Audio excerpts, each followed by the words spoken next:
You are listening to the Cellular Alchemist podcast, and here's your host, Ritu Malhotra. Intellectual loneliness. I've been thinking of this a lot lately. So I'm sitting with a group of friends, and one person speaks about the Big Boss reality show. I've never seen one, so I don't comment. Then another talks about a restaurant serving delicious cat meat. Someone shrieked, "Ew!" Someone says it's not religious to eat pet animals. And on and on and on it goes. I was feeling a sense of emotional and intellectual disconnect with these people who I care about and have known forever. Admittedly, I was feeling an intellectual loneliness.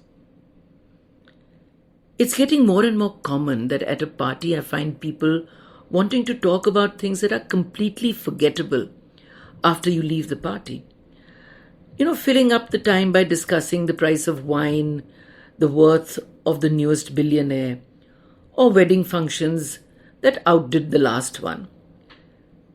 There's nothing wrong with talking about wine or the equivalent, but after you're done talking about that, what then? Oftentimes, when I get bored at such a gathering, I think of a quote that says, "Great minds discuss ideas, average minds discuss events, and small minds discuss wine." Yes, I was feeling an intellectual and emotional disconnect.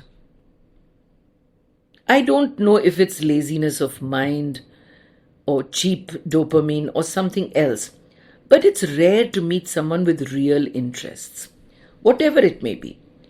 Someone passionate about something. Watching fireflies, dramatics, climbing mountains, or observing your breath, and how it transforms your mind or any impactful, powerful experience. There are simply very few people who are committed to experiences that make you feel truly alive. I think it's most likely because people don't want to be the odd man out, or don't want to have FOMO, the fear of missing out.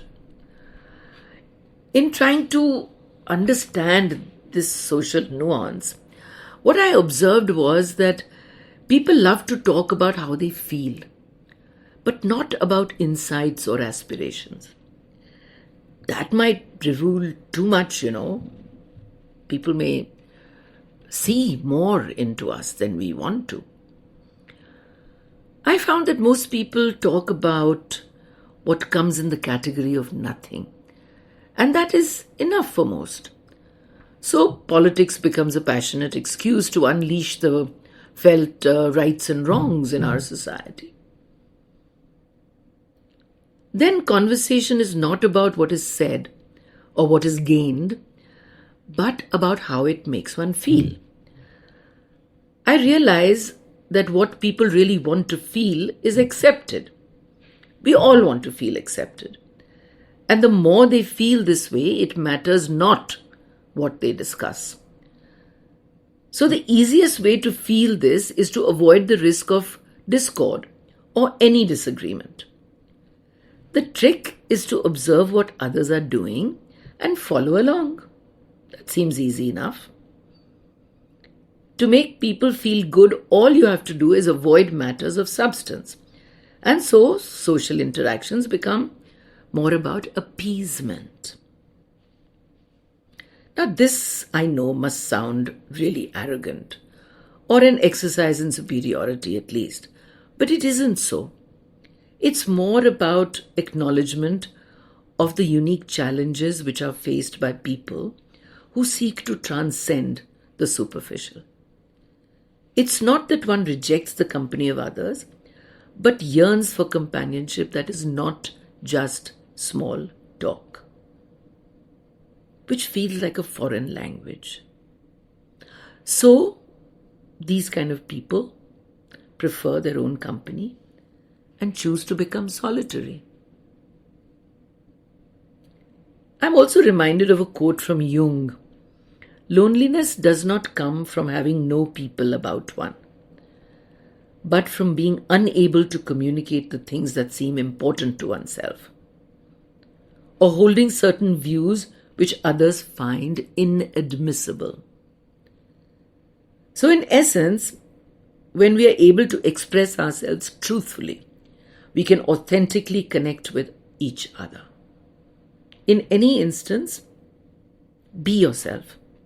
It's better to be hated for who you are than being admired for just a facade.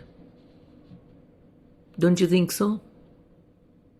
Let's talk again soon.